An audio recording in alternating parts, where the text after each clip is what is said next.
Ba-doom. Welcome to Shooter Monthly. It is episode number 1. It is the podcast that is never out of bullets. I've assembled a team of shooter veterans here. You may know some of them.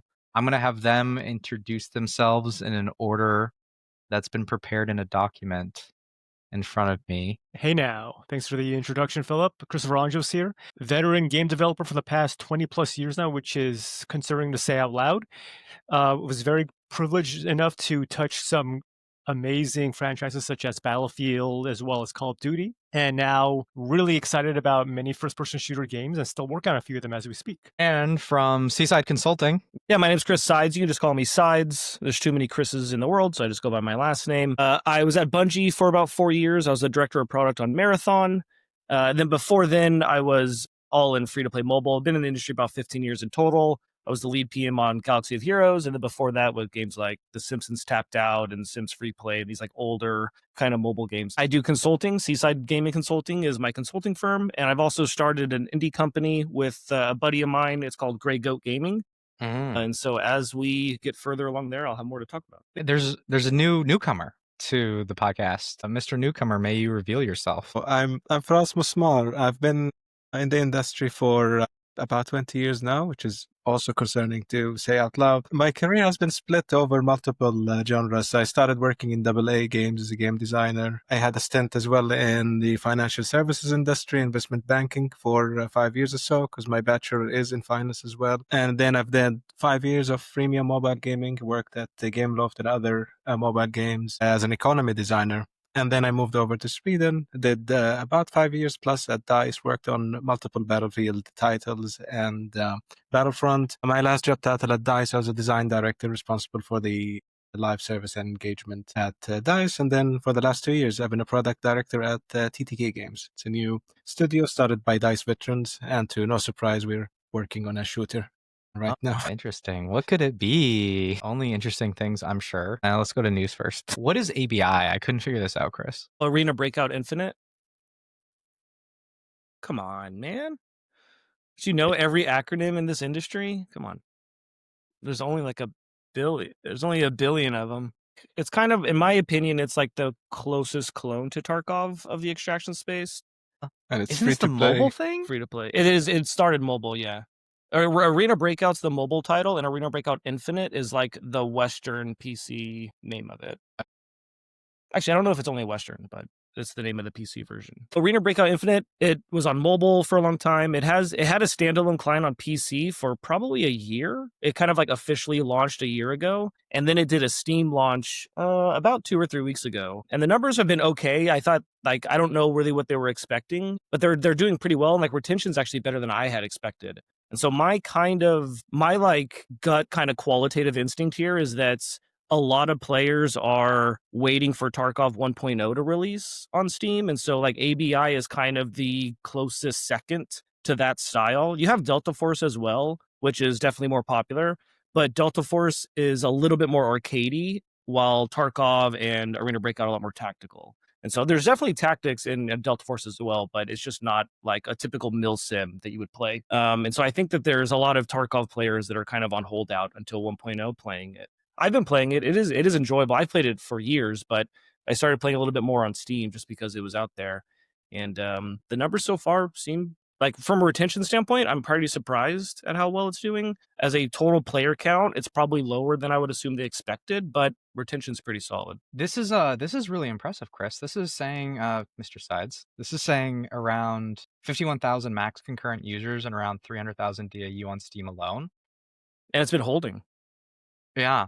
And the thing is, like, 90% of the players are from the United States, VGI also reports. So it's not just all weird stuff. Especially if you look at Delta Force's data, I would bet it's like way more skewed to China. So it's actually like the numbers look pretty good. I think that the count is probably lower than they are necessarily happy with, but the numbers themselves feel pretty solid. Yeah, I feel there's like a lot to keep an eye on with this game. For me, it seemed like a sleeper hit. Not a lot of people were discussing it as much, but to be honest, like it coming out like this with these numbers, well, they're okay, but also considering what's going on and right now with the competition. launch of Battlefield 6, this game having this amount of players is quite good. I also found it really interesting that with them coming out of early access, they did like this change to their monetization systems quite a bit. It seems like they had some comments about if the game was a little bit more pay to win, etc. And they went full on with explaining how they've changed the systems for it not to be that, which I really like the way they. I think it's always interesting how to see these games exiting early access and going on full on with the launch. So I like that quite a bit. The other thing that I feel like this game is going for it that I find really interesting is a lot of people are discussing it as if it's the accessible Tarkov, but obviously after I played it, it's really not so accessible. But It's accessible Tarkov, but it's not accessible in general, like, because Tarkov is just so far unaccessible. eventually, like the bar is so high Right, up there. exactly. But I find it really interesting that it's going to most probably be, well, it is free to play, but I mean, for a while, the extraction genre has maintained a price point for quite a while. Yes. And this game showing up being free to play at the same time, now we have a couple of extraction shooters coming up with mid-premium price point. Is what I'm finding a bit interesting. So maybe if this game picks up, there's going to be a lot of pressure on mid-price extraction shooters, which has been, I guess, the norm for a while. If you look at, I think the top 3 extractions are Tarkov, Delta Force, and Arena Breakout. Arc Raiders coming up may take that spot. We'll see. But out of those 3, Tarkov's the only paid one. The other 2 are free. And so I do think that there are definitely, at least on Steam, there's going to be some challenges around that competition. But I mean, at the end of the day, Tarkov has such a stranglehold on us extraction players that we're all, I don't know, I'm not going to buy it again on Steam, but definitely going to continue to play it once 1.0 launches. I think a game like Arena Breakout has really carved out its own niche because of its business model. I think players of Tarkov are so conditioned to expect everything to be either overpriced or a paid experience that something like this just, even if they are full-time Tarkov players, they will play this game. Like, I'm curious to see what the overlap is like. I'm pretty sure it's going to be close to 80% of people who play both Tarkov as well as Arena Breakout, because it's free. Why not? Why not dabble in? Why not get that? Why not get a scratch while your scav is, refreshing? So I think it juggles very well. And to anyone listening to this who are wondering why there's such such a premium heavy model, is that there is a PvE aspect to the Tarkov experience. There's AI players that's actually content that requires work to develop and test and roll out, versus the engagements in other free-to-play PvP games coming from other players. So that's why in any community, like for example today with Marvel Rivals, they just announced their PvE mode for zombies, and it's a big deal. Stuff like, and not poo-pooing anyone, but a big value and anticipation for Overwatch 2 was their PvE mode, which has thus been scrapped since then. So any PvP game adding a PvE mode is very player friendly if they get it out the window, but at the same time it's very heavy on the operation side of things to get that out the door, because especially in a free to play game, you have to find a way to monetize that PvE experience and pipeline. Your intuition is totally right, by the way. I'm looking at the overlap, or we're looking at the overlap index right now, which is a measure of how likely above the average Steam player is to own this other game in addition to the one we're looking at, which is Arena Breakout. And you see things like Gray Zone Warfare, Marauders, Vigor is there. These are all Wildgate.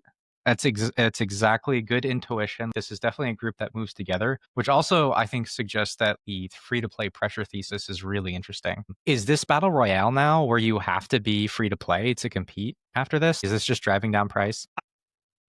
I don't think in general, my perspective on free to play is like super negative. I don't think in the West, like AAA companies doing free to play is kind of insane to me, just because games are so expensive and free to play is so hard. That I actually think that we're moving. I think the East is still going to be doing free to play and the West is doing premium, and that's going to be the battle. Is like, are players, at least in the West, still willing to purchase those premium products? If they are, then I don't see AAA, at least Western development, going away from premium titles. It doesn't make sense. It's just so expensive. Premium is so much safer. Free to play is so hard, and Western AAA developers suck at free to play. They suck at live services. So it's just like, you have to go premium. I agree with sides here, where, say China, for example, the cost for them to develop something like a Marvel Rivals, it is expensive, but it would, I'm not guessing here, it would be 3 or 4 times more expensive if that game was made in the West. Of course, absolutely. So they could eat that cost. I don't want to say that eating that cost isn't the right word, but they could afford the cost many times over than any Western developer. Of course, Fortnite's not going anywhere. Fortnite has been here since 2017. They've developed a great business model. It's a platform now more than a game, but it's talking strictly about games. The East has demonstrated the ability to develop and maintain successful free-to-play games over a longer period of time. I think as well, like we have a very two big upcoming extraction shooter titles that are mid-premium, like with Arc Raiders coming out end of this month and Marathon coming out. A lot is riding on these two games. Like if their performance is really good, then the mid-price point will stick longer.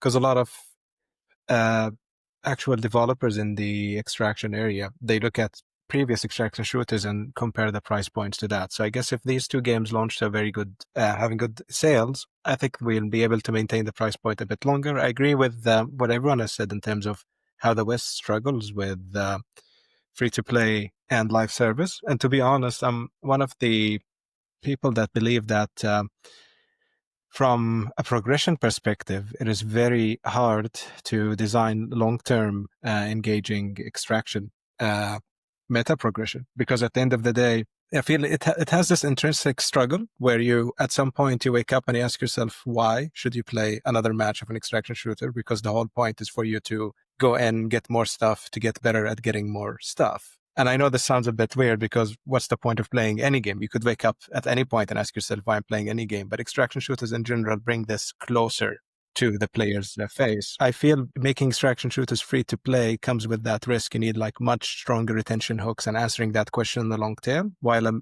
a premium product solved the problem quite a bit. Like even if your long tail engagement is not so great, at least the players have been able to enjoy the game early on, and you've recouped some of the development costs. Mm-hmm. And if you look at the live services of like Tarkov versus the free-to-play ones, the free-to-play ones are way better. There's so much more content, more events. Like they're putting a lot more effort into that retention than Tarkov is, for sure. We're looking at footage right now of Arc Raider, which is the other game that I feel like has been most requested for us to talk about on Deconstructor Fun, and is also having I believe it's a public test this weekend. Chris, you were mentioning some numbers, I believe, on how high it's already climbed in terms of PSU. For some background, less than 2 hours ago, the what they call the server test slam has just started, and they've been gating their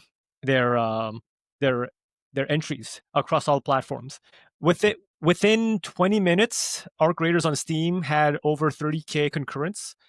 And within an hour of that, Arc Raiders has had over K concurrents, and as of right now, it has over 115K concurrents. And via Steam DB, the concurrent player count chart has pretty much gone parabolic, where it's going straight up as more and more people are given access to the open beta. And this is by Embark, a Swedish studio. This is where Mr. Soderlund, who was the CEO and founder, or at least CEO a little bit later on, of DICE, went to go form. They are responsible for the finals, which I think is another interesting topic I'm sure we'll talk about on this podcast. Very interesting game. A lot of Battlefield's ideas are in there. This is their second title. They're still live operating the finals. And this one, I believe, it used to be a free-to-play game and has now pivoted to premium, and feels like has been all over the place, but the hype builds. And I feel like this is only another data point. I don't understand what's so interesting. I've played this. I mean, working on Marathon, we were looking at this game like years ago, and it's gotten so much better. Like I remember when I first played its like very first tech test, I feel over maybe 2 years ago at this point. It was super weak. And over time, they have done a very good job of slowly but surely building on it. And for me, I'm not a big third-person shooter player, so like I'm not actually like super stoked about it as a player to see this game, but I'm excited to see how it impacts the market. But I think something they do really well is the world. I think their maps and the world feel dangerous. It feels like you're trying to survive. Like they hit the survival feeling on the head, which is actually often a little bit lighter in extraction shooters. Like in extraction shooters, usually afraid of like an enemy killing you.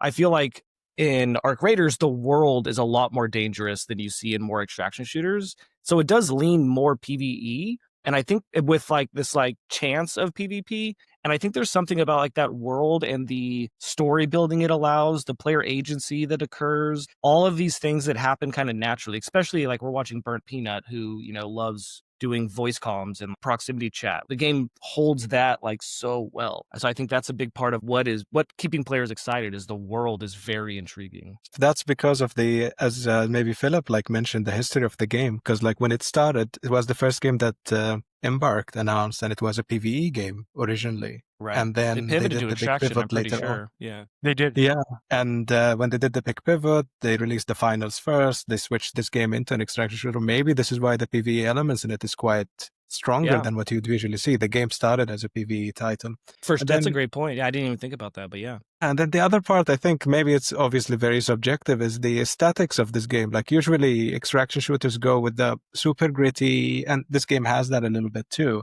But there's something about the world that I find very welcoming. I'm usually not super excited about extraction shooters. I play them just because of the field that I work in. But this game, there's something about it visually that feels, even though the world is scary and dangerous, something about it feels a bit welcoming as well. And I don't think that's usually the case in the other extraction shooters that I played. Like even when you look at Hunt or Tarkov, I feel like the statics of this game is a little bit different than these titles, which might it might welcome new players into the genre, because usually extraction shooters seem a bit too scary to try, and this one might seem a bit more welcoming than the others. But again, we'll have to see the launch soon. But I'm actually quite excited to see where this game's going to play out. And then there's obviously the third-person element that you've mentioned, Chris, as well. Yeah, and I think that something that I hate, but a lot of people like, is that you can feel this is an Unreal game. When you look at it, it looks like the Unreal Engine. When you play it, it feels like the Unreal Engine. I personally cannot stand that because it's everywhere.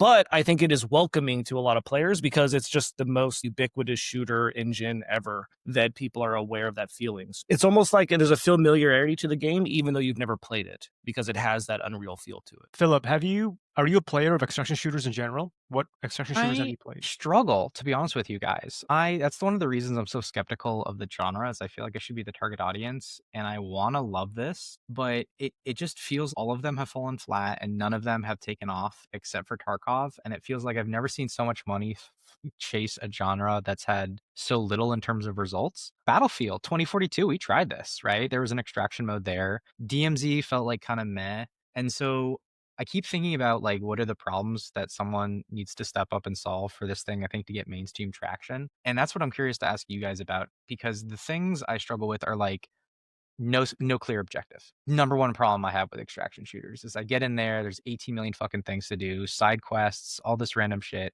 Battle Royale is simple, dumb. Get in, clear winner, or there's a bar in Apex for the amount of PvP points I need. There's a lot of ways I can win, but there's very clear win conditions. And that's something I struggle with. And then I feel like they don't lean into power progression. I go to all these weird vendor systems, which are like skill trees. That feels like this bizarre meta that's been sewn on to extraction shooters, this vendor. That's how you get power in some ways. And then I just don't see how you don't soften up respawns. If resets are really brutal, and I get resets on a seasonal level, but like death, everything is just about softening, right? Insurance, all the meta progressions in the field feel like you're just softening the win condition, which could be fine. It seems like China's into this because it's brutal, it's more tactical, but I want team accessibility, and I don't see what this does for accessibility. And I could be wrong. So really quick, have you played Helldivers 2, and do you consider Helldivers Yes. 2 an extraction shooter? I do not. I No. think it solves a lot of problems in the genre. I think it clarifies a lot of those things, but you're getting more discrete progression. There is some randomized loot at level end, but I feel there's just mission objectives so much clearer. The problem is Helldivers 2 can be called an extraction shooter, but it's not. Like, the genre name is so bad. I hate the genre name of extraction shooter. Like, when I was working on Marathon, I was working with marketing, dying to be like, can we please create a different genre name? Because extraction shooter is so dumb. It's the only genre where its name is a mechanic. So it's, What about Battle you could Royale, call- though? Battle Royale is not a mechanic, it's a mode. Like, extraction is the mechanic to get out. So it's, you call Okay. Helldivers 2, it's like, is that an extraction shooter because you extract? It's like, no, it's not like Tarkov at all. And so the terminology of the genre is already terrible. It really makes it really hard to compare these games. So it's why Arena Breakout and Tarkov, you can kind of look at it because they're both extraction shooters and they kind of fit the same mold. Comparing Arc Raiders to Tarkov just doesn't really fit. Comparing Arc Raiders to maybe like a Rust could fit. And then Rust, is that an extraction because it's Survivor? It's a problem. I cannot stand the name of it. So I think that when you say the extraction genre, it should hit your spot. I think it's really the fact that the genre doesn't even know what it is. So you as a player, how do you know what you're going to get? And I think that's kind of one of the real issues with the genre itself. Do you think it's this advances that identity, this game? It muddies it more. If they do, I don't know if they're marketing as an extraction shooter. I actually haven't looked. I'm sure they are. I know they were at one point. I don't know if they still are. If they're marketing it as an extraction shooter, then I think it just muddies the water. It's an extraction adventure, is what it says on the Yes, website. that's their line. Okay, so they tried to change it. I give them respect for trying to change the name of the genre, but I think you mentioned a very, very good point, Chris. That's actually one of the challenges that I've seen in this genre. Calling these shooters extraction shooters puts so much focus on the win condition, which is the extraction. And you're right, it's a mechanic, so maybe we shouldn't name a whole genre after a mechanic. And then what I always found fascinating from a design perspective is the goal for you is to extract and grow, which is what I mentioned as well. It's an interesting problem on the meta layer. But within the game itself, I played a lot of Hunt Showdown. And in Hunt Showdown, if you go in, manage to kill the boss, take the token and extract, you will most probably had one of the most boring matches you had, because the most fun you have is when you face other players, but they're not the win condition. There are obstacles in the way that are randomized. And I feel like a lot of extraction shooters are like that. If you actually manage to achieve the win condition the easiest way possible, you will not have fun within it. So just calling an extraction shooter puts the focus on the extraction rather than the survival or the intensity that goes to you during the match. But I actually like the naming here of calling it like an extraction adventure, because even when I saw what they posted online in Arc Raiders about their expedition system, which sounds interesting, that you have like set of missions that you complete each season. And then at the end of it, you can voluntarily reset your progression or not versus like full server resets. Basically sets the mindset of the game is the ultimate goal in Arc Raiders, potentially, obviously the game is not out, is not for you to just hoard things forever. It's to extract, go through the missions that you're doing for a season. And then when a new expedition starts, that's your new goal. So they shifted the long-term goal and the short-term goal to be more about the missions and the adventure rather than the full-on extraction and gathering things, which I think that's the thing that I'm finding might be a bit different in Arc Raiders. But again, once the game is out, we'll see the progression system. But I think it's important enough that I think the design director did an interview the other day talking about it in details. And I think what you just saw about the naming of it, calling an extraction adventure, maybe they're leaning more into that, the missions and the PvE elements. And that could be something that could change the genre quite a bit. yeah, I totally agree. And Philip, and to anyone else, just for the record, I am a huge extraction fan. And as briefly as I can, let me pitch to you why people love this genre, Philip, if that's okay with you. All 10 of you. In the game of growth, everyone is looking for that power-up. Vibes is exactly that. It's built by industry people, so they actually get the challenges you're dealing with. As a result, they become the fastest growing gamified rewards platform out there. And the results are kind of nuts. With their AI-powered targeting, you're not just buying installs, you're bringing in the right players. And now they've got this new ROAS optimization engine, so your campaigns basically level up automatically. Vibes is built different. It's designed for growth. And I guess you could say it's powered by good vibes. Check out their DOF exclusive case studies by following the link in the description. And go to vybs.co. That's vybs.co. Share your email and join the waitlist list. In today's hyper-competitive digital landscape, understanding your app's journey from discovery to download isn't just insightful, it's the difference between scaling and stagnating. Enter AppsFlyer, the undisputed leader in mobile attribution and marketing analytics. They've mastered the science of making every ad dollar work harder by revealing exactly where your players come from and how they interact with your app. Their platform transforms mountains of complex data into clear, actionable intelligence that separates winning campaigns from budget-draining experiments. And I know that many of the top game companies leverage AppsFlyer and are a key partner in their success. AppsFlyer, where your app's potential meets performance. So extraction does a few things overlapping with each other, time, and they also exponentially spike up during gameplay. This is what I mean. So first off, from MW MW1 or Call of Duty 4, they added a RPG bar at the bottom of the game. They added an RPG element. It's a level of persistence for the metagame for the player to play a game, and again they get something. Okay. Fast forward to, say, a battle royale. That progression has been kind of focused into one gameplay session where you are one of 100, for example, and then there's only one player. You progress that way. And that being said, extraction could be an offshoot of battle royale in the sense that, yes, battle royale is fine, but it doesn't have that sense of persistence that players really crave for, even if they don't know it or not. And with battle royale, you could go in a game and kill a player, for example, get their gun. You could collect their guns in certain games, and you have a trophy case, and each one of those guns has a story to tell you, and that's very powerful, especially to someone like me. So that's one aspect, that's persistence that players crave. Another aspect that players love, even though they don't want to admit it, is RNG, or randomly generated events. And even from this gameplay that you're showing right now, Philip, as this person is going through cabinets, as this person is looting through enemies, RNG is in effect in terms of what loot is generated for that player. And that RNG is so powerful in the extraction genre, is that it not only does it exist in the looting aspect, but also in the interaction aspect. Like every gameplay session in an extraction shooter is a chance for a new story, for a new engagement that is totally unscripted and cannot be replicated. And Arc Raiders in particular, if I may say, is the only extraction game that I played where I can load up with my best kit, go in with a random or go in by myself, either extract or not, and still have a great experience. Just because, as I believe Feras mentioned, the aesthetics are so strong, the ambience is so strong, it almost feels like the win conditions are almost non-existent when I play Arc Raiders. And I may be looking back with rosy tinted glasses, but it's because of those things, RNG, persistence, a sense of progression, along with the potential of a story being told to me that I can't get anywhere else, is so magical that I hope I did a good job explaining Arc Raiders in particular. That makes sense to me.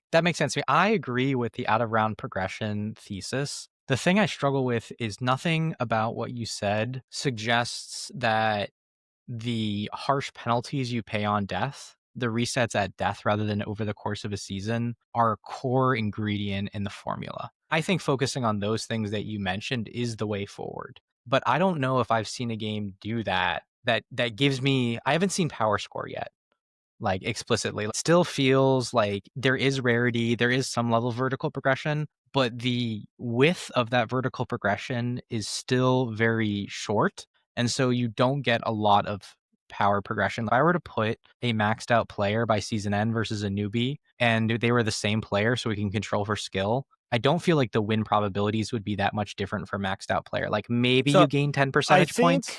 I think that you're thinking of Tarkov too much, because Arena Breakout and Delta Force, like, if you were a new player and you played me, you're dead instantly. You have 0% chance of killing me.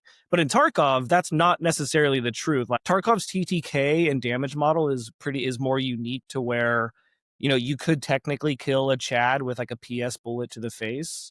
That is technically possible. So yes, in Tarkov, a new player could kill a veteran player. That is more possible.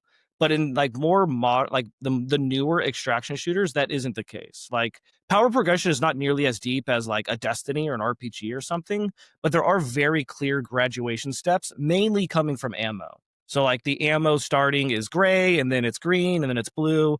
Ammo is like really the power progression for the most part of extraction shooters nowadays. But Arc Raiders, I believe, only has one ammo type, so like they're kind of going away from that. So I don't know how they're handling power progression. But yeah, the more modern, or I don't say modern, newer extraction shooters do power progression a lot cleaner than Tarkov does. And I would say too about the resets is that for the most part, there is not going to be any extraction shooter that requires a reset. Tarkov does now, but 1.0, they're having a seasonal character and a main character, similar to Diablo. Arc Raiders has the expedition systems. Delta Force and Arena Breakout both have like player chosen resets. And so like the whole resetting part, I agree, like maybe like 2 or 3 years ago, that was a massive debate. Like we debated it all the time on Marathon. But I think the answer has come out that like games are no longer going to require mandatory resets. And if you are, I think that's like incredibly risky nowadays because extraction players are now used to not having that. Like when it was only Tarkov, that's what extraction was. And so like you just dealt with it, right? Like Tarkov, as Tarkov players, we're just, you know, we have Stockholm syndrome, just deal with it. But now like they've definitely casualized a lot of it. And one of those is power progression. And one of those also is the force resetting. And the biggest one is just quality of life, like dealing with the inventory. That's really where a lot of accessibility that these games have done versus something like Tarkov. So why do you think it's still not catching on in the West? I agree. I think that there is a naming problem. I still think if Helldivers was launched as an extraction shooter, I don't know if it would have done as well. I do agree with that. Like there is a name here because just the term extraction shooter builds like Tarkov in people's brain or hardcore or pain and suffering. And so the name I think is really bad. There's going to be a game that comes out that is an extraction shooter that is named something different that does become very successful. It could be Arc Raiders, right? Extraction adventure. Maybe that's like the new word that will start to create a genre, but I really think the genre name is so bad. Like Tarkov is amazing because it created the genre and is perfect for that audience, but it's also bad because it's stained the genre for the audiences that don't like Tarkov. Battlefield 6, baby. She's out. She's a real barn burner. We're looking at 7.1 million copies sold, according to Video Game Insights. And according to EA as well. So that is also some good news. We have a pretty much equal distribution between Xbox, PlayStation, and Steam, which might make sense when you think about EA Play being on Game Pass potentially, although I think they removed that. We have a record high franchise DAU number, although remember, we don't have Steam numbers going all the way back because they used to be on EA's app exclusively, and we still don't have that number here. We don't have the EA Play, whatever. Three people are still using Origin. Yeah, all three of them. And so the DAU, it reached 6 million as October 12th and has now settled at around 5.4. And we will see where it lands this weekend. But everything points to blazing success for the franchise, all-time highs. Guys, have you been playing? What's going on? What have your been impressions? Battlefield back, baby? It is indeed back. I've been playing since launch. The game I have to be very careful here. The game at launch is as good as it can be. No technical issues. It runs, it plays. You can find matches easily, and that itself is a huge win, especially compared to previous Battlefield launches. That's sad. It's a huge win. The game works at launch. You haven't worked in Frostbite. Maybe. Everyone holds their breath. You know, it's like what did they say about the Lannisters? What is it? Everyone holds their breath. Whether they're a tyrant or a... Oh, the Targaryens. They flip a coin to see if it's a king or a madman. But let me add one more to that, where it's a polished experience at launch, while at the same time giving players what they want. I agree with what Chris is saying. I do think it's giving players what they want. It is very polished. It feels good. I'm having a blast playing it. I still see a lot of the long-term problems of Battlefield in this one, which is just insanely bad progression and like terrible reward structures. And I just think that the modern shooter player, that is an expectation now. And so I think that Battlefield, obviously it's selling well, and it was going to anyways. I mean, they're like the best marketed game ever. Their marketing is so good. But until they show what they have for live services, I still don't believe that this is going to do anything in the long run. Sides and Phillip, do you remember what we'd mentioned in terms of the one thing they have to get right in Battlefield 6 a month ago? Every session has to end rewarding. That was a quote. It's so bad. Leveling is so slow. Rewarding sucks in this game. Leveling is so low if you're a mediocre or below player. If you are an above average player, leveling seems fine. So if you're a minority audience, it's good. That sounds like terrible game design. Yeah, when I see somebody with like a 4-kill game, I feel bad for them because they'll never ever get like the top tier stuff in anytime soon. And they should address that. Let me be clear about that. They should address that as ASAP before any UI issues, before anything else. I would attack that. Do you think they need to make everyone faster, or do you think they need to reduce the influence of skill ultimately on the XP First off, values? They gotta get a new reward structure. If I have to grind for 10 hours to unlock an attachment, like, am I playing, is this 2008? Like, what kind of reward structure is this? They need to figure out more vectors of reward, more reasons to do stuff. Because right now it's like, okay, I unlocked a new weapon. It's like, well, I was enjoying the one I was using. I don't really care that much right now. And it took me 10 hours to do so. Like, the reward structures are so bad. Gameplay's amazing. Reward is terrible. To kind of supplement what Sai's mentioned just right there as an example of how to make it feel better, there's a challenge systems in place, but it's structured in a way where you have to complete the challenges in a specific order. So if you happen to complete a challenge by accident before the one you're on, you have to do it again when you reach it, which is very frustrating. So the comparison to Call of Duty, if we use that as a benchmark, you have your account level progression, which gates a lot of key guns or streaks. That's the one that resets when you prestige and gives you things like Commander, gives you those nice little like account level service icons. You have your battle pass usually. You have gun progression. So you're progressing around guns on two axes. One is gun level and the other is gun camos. And camos are action specific unlocks for the particular gun. Am I forgetting anything else? Like there's still sub progression systems like crosshairs with inside of each gun, which are again action based.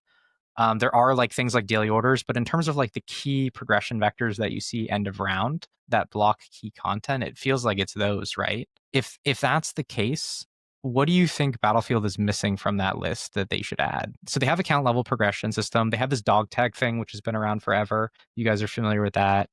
They have gun progression this time with attachment points, which is similar to Call of Duty's blueprint system. It feels like those are good containers this time, even if the pacing is wrong. Yeah, that's the thing. I feel like when you look at the progression vectors right now, especially that the live service didn't start, there's a lot of different vectors you just mentioned. I think they're sufficient. They look good, but it's more about like the complaints from the community, what I saw online, and maybe what you guys are saying right now is more about the pacing and balancing, which I guess with this number of players, you're going to get a lot of data in. I'm obviously a bit biased. I have a lot of friends working on Battlefield. So we should talk about score for us. I think that's like an interesting problem, a systems design problem that the Chris's might appreciate. If it's worth talking about, like why there's this thing called score in Battlefield 2, because it's like there are very particular Battlefield problems when you have 64 players for us that you could. if we want to talk about more. I don't think score is so much different than XP in Call of Duty or its existence, right? Like the existence of score in this game or the existence of XP in Call of Duty is hitting the same trigger, right? You're trying to let the game tell the player that you're doing okay or you're doing a good thing. Like if you notice the different actions that you do to get XP, they're usually about playing the objective, which is the biggest motto that all the players of Battlefield say. So you get a lot of score or XP from completing objectives. You get that even more than kills. You get that from revives. You get that from, obviously the whole point is to encourage the players to do some activities that maybe they wouldn't not necessarily do, right? So if you're reviving other players and you're getting a decent amount of XP for that, you get more revives in the game, which improves the experience overall. And then the second part is the continuance dopamine hits that you're getting throughout the match. The game's telling you you're doing good because of action X. So I think actually the score system, the XP system is quite simple. I don't think it's really just a Battlefield situation. I think all shooters could benefit from it to some degree. The tricky part of it is it gets in the way of, and that's when I discuss with other friends that are working on shooters. It's one of the decisions that gets made a little bit later, but it's something you should decide early. It has a different feel over your whole game. So if you have the more numbers that are showing on the screen or skulls, etc., the less immersive it becomes. And I know it sounds like quite obvious for us, but then when developers are starting to work on something like that, it actually gets really missed because they were like, okay, if I don't have these things on the screen, how am I constantly telling the player they are doing good? What other stuff that you have in there? And in some shooters, you don't need that because the game is so immersive. The game is so intense that you're already just walking around and hearing footsteps makes you feel like more intense. But if you're not that sort of shooter, then you need as a game designer to ask, or even like an engagement or product manager, just to check what's happening on the minute to minute there. So in my opinion, so obviously score in Battlefield was created before I even worked on Battlefield. But when you see it in COD Battlefield, I think it addresses the same challenge. I think the thing that makes Battlefield very interesting to balance is something that Chris brought up earlier, which is this person with 4 kills and this person with like a large quantity of kills. Because the game has so many players in the server, there's less skill segmentation you can do. Like, you have to be more tolerant because you can't really do matchmaking. And remember, a lot of times, one of the big changes in the franchise is moving from server browser to clicking matchmaking. So there's some autonomy in where I put you rather than a user self-selecting to something that sucks. And that has created this like huge inequality in kills, especially in something like Conquest, which is just like an absolute like meat grinder where you're trying to capture these different flags at different points in the map. And you're not quite sure which one to go to. Like, the kill inequality in some of these modes is huge. And so you have to have this tolerance for it. And I think for us, you did something really interesting in actually Battlefield 2042, if I remember correctly, to counteract this, which is like you had like a really big daily first win XP bonus, which I think is a good way to like, it softens skill as a determinant of progression by disconnecting XP and skill and making it more time based, which I thought was really cool. Yeah, I could discuss it in a way that is game agnostic, just talking from a system perspective. So, from basically something to keep an eye on in XP systems is basically this challenge, right? If you make the XP earn in a match something that is attached to skill, then what happens, especially in shooters, that usually the distribution you're going to get from the players is not going to look like a normal distribution. The skilled players are going to be way ahead than what you would expect. Then also, when you design XP systems in games where you have different skilled players that are all in the same place, you can't use your average. You have to look at the median, which is then based on that, you need to control the progression to make it more based on time. So you need to make sure that you're rewarding engagement versus skill. The problem is your most engaged users would really expect also their skill to be rewarded. And that's the fine balance that you need to find. How do you reward these skills player to be just a little bit ahead in terms of progressing rather than just the skilled players really leaving everyone behind. I remember Call of Duty, usually in their battle pass progression systems, I think they would hide how you gain even XP, and then you'd see players on the forums trying to calculate, and it was, I think, purely based on time in a lot of instances. I think the proper mix is you reward engagement and time, and then you sprinkle some skill on top of it. And I think if you go with full skill in a shooter right now, you're going to end up with leaving players behind. So a lot of people are getting shot in the back all the time, and at the same time getting no progress. You're going to lose a lot of players basically with that. Again, game agnostic. I guess my question would be back from Mr. Sides. Like, what do you think is wrong in progression? Like, is it the guns? Is it? I think one. There's XP tokens. I just want to point that out. They took that from Call of Duty. Tokens, but the XP tokens are bad. They're time based instead of like match based. It was the they worst should be feature. match based. Like, it was literally the worst Delta feature they copied. I don't know why. Just look at Delta Force. Like, Delta Force is like a clone of Battlefield. It's doing very well. It's got amazing live services. Like, just take from them. But I think my thing is, like, I understand that these genres, like, the progression is tied to weapons and attachments. And I think when we compare it to something like Call of Duty, the amount of content Call of Duty has is just so overwhelming compared to Battlefield. The number of weapons Call of Duty has is, at this point, is probably 5 times what Battlefield 6 launched with.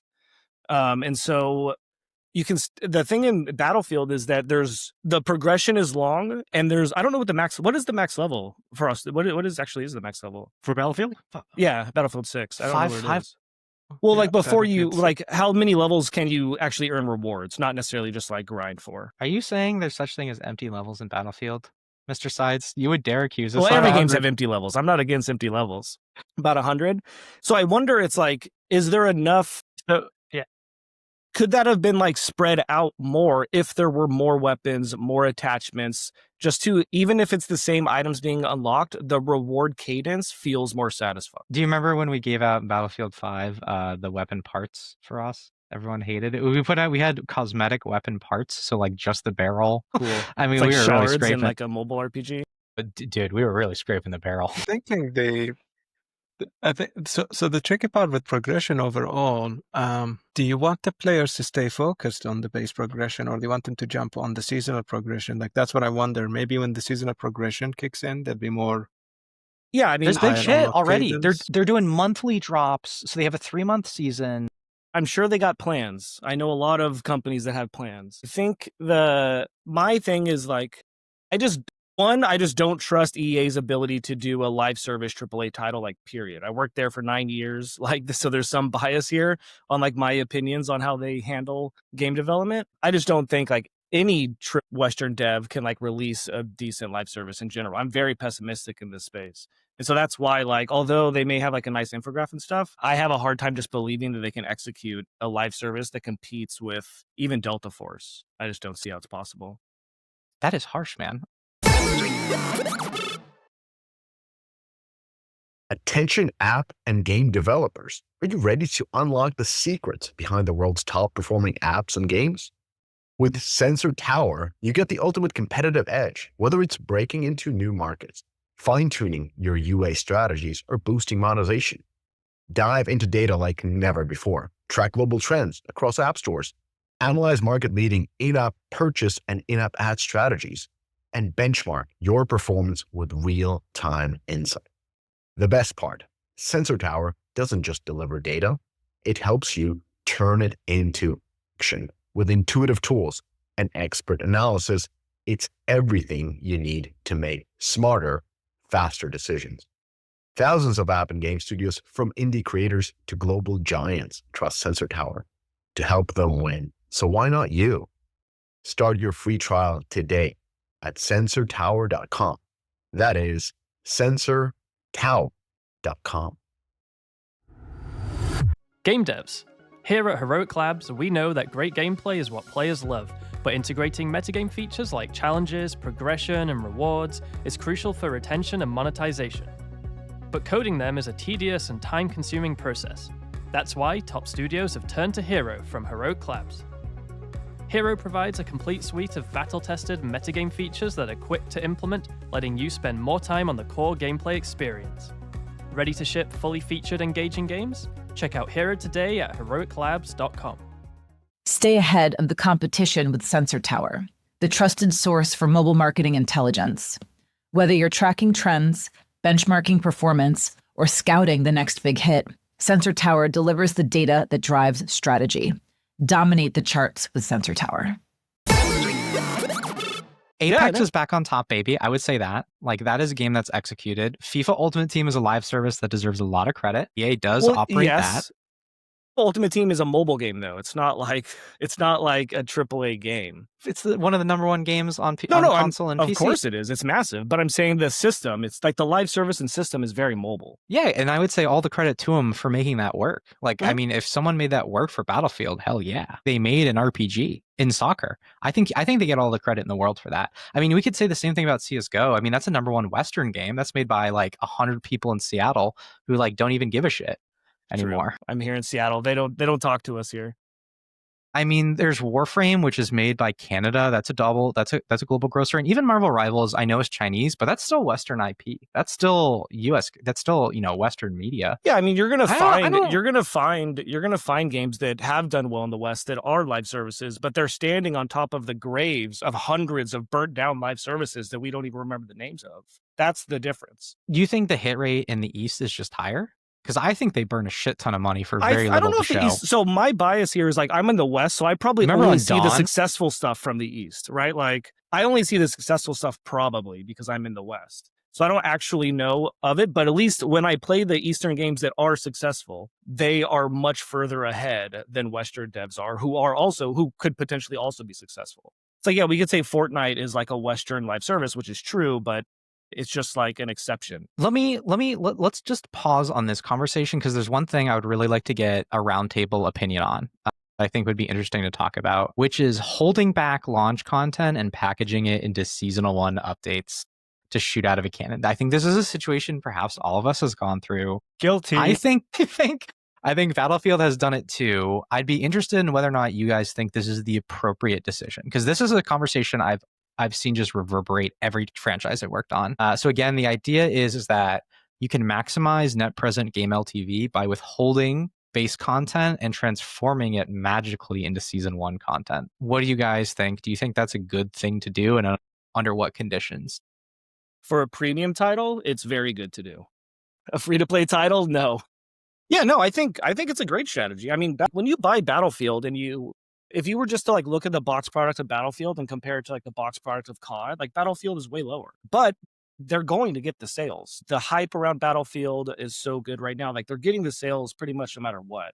And so I'm all for it. I think that's the right strategy for them to do. Just like from a pure revenue standpoint. Maybe not a great player facing one, but from a revenue standpoint, I think it's definitely a great thing to do.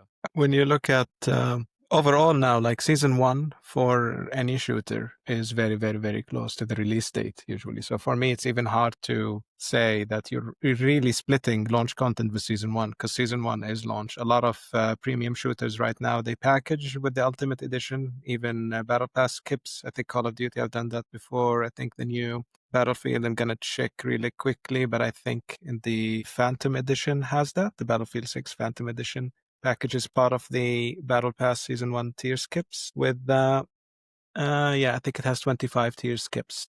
So basically, if you bought the premium edition of Battlefield or COD or whatever, you're already buying the Season 1 content. I'm even struggling to call it not base content, right? And then with a lot of shooters, Season 1 comes within a week or two of you buying it. So if you waited 2 weeks and bought it, you've already got that content.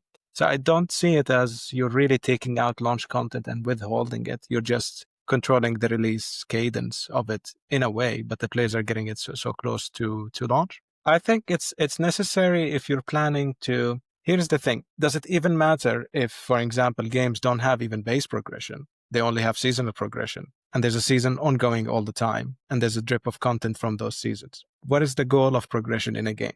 The goal of progression is to engage the players, give them a sense of journey, give them a goal to chase, reasons to come back, but also get constantly this positive feedback that they're doing the right things in the game, right? If you design a progression system that gives that combined with content, then you're golden. So if you have enough content in the game, whether it's base or seasonal, when you play it, then I think you've made the right decision with that content. It doesn't matter if you withheld it, released it later. Are the players staying in the game? Are they enjoying it? I think that should be the question. I think a lot of people talk about withholding content. It's maybe coming back from on-disc DLC conversations, which is maybe from our generation. But I don't think it's a big issue for newer players because for them, the newer players are playing the games. They just have seasonal progression. They're used to that. Content's just going to come out at any point. That's my view on it. I don't think it's a big deal. I don't think it's a big deal. It's not about whether or not you should hold back content, but the question is more of what type of content and how you're messaging out to the players. I'm not going to name any games here, but you guys could probably guess, but insert big AAA shooter, holding back, for example, a gun, or launching a big game with a gun or 2 guns or 3 guns isn't going to affect bottom line sales, but it will affect retention a month, 2 months, 3 months down the line, which you can save and inject in as needed. Very powerful. That being said, if the held back content is like a map or a mode, but you still want to hold it off from launch and save it for a big event, that is when you measure players of, hey, this game has, say, 14 launch maps, but we'll have 15 in the next month. So that is then a value proposition conversation the studio will have with the audience of this game is worth buying now. It will get better very soon. Oh man. So hold on. Would you be in favor of like coming soon on like the menus? I've seen PowerPoint slides. I've lived through hell of having coming soon in games before. I've seen midnight PowerPoint slides that have said things like coming soon. And I've been of two minds that this kind of it's you want to underpromise and overdeliver. Yes. And it feels like this just making a promise as a game dev is a recipe for bad behavior for us. Do you think there's anything to that, or should we just take it on the knee? Anything specifically to what? Sorry. If we should push the coming soon label, the expectation of future content. On some hands, you want to promise like a steady diet. I guess the question is, what do you sign up for? Yeah, it's interesting because I feel like you need the steady stream of content to excite players, but usually the things that cause the biggest stirs, the things that are unexpected.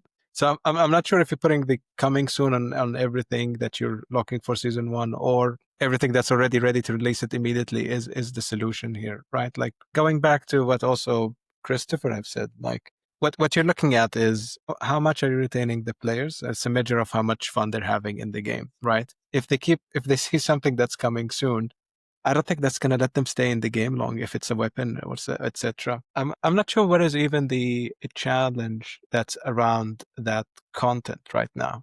For example, if withholding content resulted in the players wanting to stay in the game longer and get to experiment with the content they have unlocked more, then maybe that's even a good outcome. If the amount of content in the game was not enough, it's not enough for the players in terms of value, like they don't believe they got their money's worth and they're upset, then you've obviously did not deliver on the value you promised. So even if you have the content in the game and put a coming soon logo on it, at the end of the day, if the players are not happy, I don't think that solves it. But I'm not sure if that was your question, Phil. I think you were just being cheeky and I took you too seriously because I haven't seen you in a while.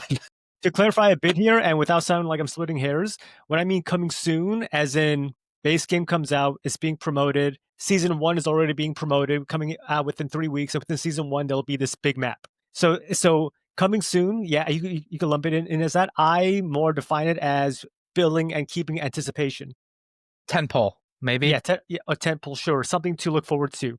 Anticipation is everything in all types of entertainment. Okay, fully agree. I misunderstood. I thought Phil was saying put weapons in the game and put a coming soon. Totally misunderstood. So no, I'm with you, Christopher. That's only taken to the extreme. No, I am on Team Tentpole. Battlefield right now, after having played it, if you guys have, do you think after having played it and now looking at the numbers, it is more or less likely that it will defeat Call of Duty? Because we did some predictions on our last Battlefield panel, and everyone was thumbs down that it could not outsell Call of Duty. Maybe we'll never know the answer to it. I think that could also be clear. The SKU has changed on Steam. It's HQ. But I would say if we could, do you have more or less confidence in Battlefield after going through this experience? Can I rephrase your question a bit, Philip? Yes, please. So I think the question is more like, will Microsoft or Activision put out a press release a week from launch of Black Ops 6 saying it sold over 7 million copies? I will say no. I will say they will not do that. Okay. Wow. That's a change. Is that a change from your last position? Like Call of Duty's big. It's beautiful. It's bold. I'm being a bit squirrely here. If they do a press release spouting the sales above that or below that, I don't remember them doing that ever, period. But I would be curious if they do or not. Let me just go back on my answer a bit. Like that is the question that should be answered or should be looked at of, will Microsoft or Activision put out a press release a week after Black Ops 7 saying that they sold 7 million or 8 million copies? Sold, not players. Sold, not 10 million players. Sold. And do you find yourself more or less confident that they'll do that after having played? I think if they do any press release, it'll be Activision is proud to say that the game, which is also on Game Pass, has already over 14 million players across all platforms. I think they'll say that just because Microsoft, they don't do any sales numbers. And if I could double dip on this a bit, the reason why I and so many others promote sales figures of games quickly after launch is that a narrative is important and word of mouth is the most powerful thing in marketing. More studios, more developers, more publishers should express sales numbers, not player numbers, sales numbers. That is the most powerful thing you can do to get more players in your game.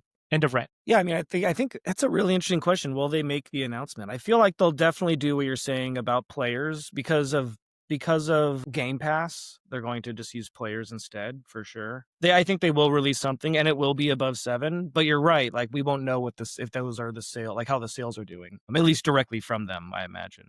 I think at the end of the day, if you like Battlefield and if you like Call of Duty, you'll find a way to spend $60-$70 twice. That's kind of regardless of how bad the economy is, I still think like we're sycophants, I'm gonna go with the Team Sweden this year. Put the bets on. I think Battlefield is having an amazing year. It's actually a good year to be in Sweden. Well, it's been a good 6 years so far. So like last year we had Helldivers 2. This year we have Battlefield 6. Arc Raid is coming out soon. So shooters Hazellight. You guys have a great year. Yeah, it's amazing game developers here. So I'm just for that, I need to support the local team. Go with the Battlefield 6 this year. But you guys made a very good point about announcing numbers, especially now Microsoft is going against this whole backlash for changing the prices of Game Pass. So then, for example, announcing we sold a lot of copies, maybe the media and the players will say, oh, people aren't playing on Game Pass. And if the total number of players isn't high enough, it might be, they didn't sell enough Call of Duty, Battlefield is selling more. So I think they have to manage their announcement a bit more carefully. But again, yeah, I'm Team Sweden, Team Battlefield this year. I have a good feeling until the end of the year. I am also on Team Sweden. I'm even more bolstered than the last time we talked. Like, I think it's going to be close. You're definitely phrasing the question in the right way. And I think Microsoft will be squirrely because they also have Game Pass. They also have all these things, which takes away units sold. And I hope they do not report that as units sold. That would be dirty. And so reporting players gives them an advantage. That's very interesting. And they're also focusing on multi-platform distribution in a way they rarely have. And I guess I still have to wrap my head around that Call of Duty is a Microsoft product. But even though it's always been multi-platform, I mean, it even more so aligns with the Microsoft strategy. The one thing we didn't kind of open the can on is if this is even the right question to ask. And don't be wrong, I'm also being a squirrely analyst here. But the question now is, what do you do with Battlefield? Does this become a 2-year factory with 3 cascading studios like Bobby set up for Call of Duty? I don't think so. And so where is this hope and dream of the franchise going? Because Call of Duty has moved on to a single engine. They've moved more to a platform. They have a unified UI. They upsell you on future versions. They've hit all these They have Warzone, which is a free-to-play mode, which is an entry point in the franchise. What do you do with Battlefield to grow it? Because it feels like all of us are at least in agreement that nothing material has changed here. Is there any hope on the horizon for this franchise to change its core economics and retain? For Battlefield? For Battlefield. That's a tough ask just because of how storied the franchise already is. I'm looking at an image with all the Battlefield games. Even with the success of Battlefield 6, and I don't mean this in a mean way, but they didn't innovate on much to get the success that they needed. They just needed to execute very well. Mm-hmm. I think if they just continue to execute well and keep their players in the focus, that could be their innovation. That could be their way to growth. Do you think you stick with this franchise? You stick with this game, this SKU, or you're spinning up Battlefield 7? I'm sticking with this until the wheels fall off. Whoa, Mr. Soderlund. I tend to agree with Chris there. It's hard to, they've done a lot of work to get to this step where there is success. So it's let's try to hold on to that for a bit instead of trying to create an extraction mode in 2042 or whatever. Frost, what do you think? I think I'm too close to the franchise to talk about its future plans. So I was actually just Googling things right now to see what's announced and what's not announced. So I'm just going to plead the fifth. So that's fair. That's fair. It's good that you in Sweden, as someone from Jordan, also knows the Fifth Amendment. I'm so proud. I will play the role of some Saudi buyers of EA, and I will say that you just showed me that this franchise has a heartbeat again. And it will do $1 bajillion million. Vince is in control. He set up Sweden to be a support studio, and he's moved the franchise back home. Byron is his second in command, and I think can execute against this. I think Vince can delegate. And if I'm the new Saudi buyers, I say, give me the next one. And do I start to develop these planks? I think you do the same thing as Call of Duty did, which is that you spend each iteration refining what you think are centerpieces of the platform, zombies being one of them. I don't think this franchise has found it yet. I don't think this franchise has solved all the problems we talk about. I agree with you, Chris. I don't think the answers for Call of Duty are necessarily the answer for Battlefield, but I'm happy they stole some more shit. I feel like that was long overdue. And so I think you continue to develop Portal, because remember, Portal was in 2042. It's back. This is the UGC mode. They've greatly expanded it. Are any of these bets paying off? And I think you use each title to double down on your bets and to get rid of the bullshit that didn't work. Like Ground War. Remember Ground War in Call of Duty? It's still there. They tried to go after... Is it still there? Well, forgotten, at least in my mind. They try to do a massive multiplayer mode, and it feels like that captures a relatively small share of active users relative to other modes. I don't think that invasion worked. But I think they were smart to keep doing things like Battle Royale. They're smart to do some extraction stuff with DMZ. They're smart to do co-op. I think it's just very well managed franchise, and I think they should they should run that playbook for Battlefield. Keep the money pumping, baby. Those Battlefield bucks. B-bucks. Should we any last takes? Shooter Monthly number 1. One last take regarding Black Ops 7 and Battlefield 6. If within a week, Microsoft or Activision shares that Black Ops 7 has anything under 9 million players, that means Battlefield 7, based on my amateur calculations on what I've done in the past, has sold over more than Black Ops 7. If the number is above 10 million, then Black Ops 7 sold just over 7 million. copies. Some fun player to install ratios. Nice. There'll be bar charts next episode. We'll have Call of Duty, some Call of Duty numbers to review. We'll see what's going on mobile. Send us feedback. Shooter number 1 in the holster. Sweet. And as of this Sweet. writing, there's over 130K players on Steam alone for Arc Raiders. Good for them. It's closer to 150K now. Wow, It's doing pretty that's good. awesome. Go Sweden. Maybe I'll play a bit tonight. It's actually, free. yeah. Like they're doing something nuts where the game is about to come out. It's a soft premium game, $40 a pop, but they're giving away the game for free. So they're like, hey, if you like it, buy it. You did it. You made it to the end of the episode. As a fan of the show, it would help us out if you'd subscribe and leave us a review on the podcast service of your choice. Those stars and likes, while a small action on your part, mean a lot to us and help to grow the show. More importantly, are you a member of the Deconstructor of Fun Slack group? If you have 5 years or more of games industry experience, go to deconstructoroffun.com/Slack and apply to join. Join the games industry best professional community filled with peers always willing to lend a hand, or subscribe to our newsletter to get all the latest insights from the Deconstructor of Fun content creators. Thanks for listening.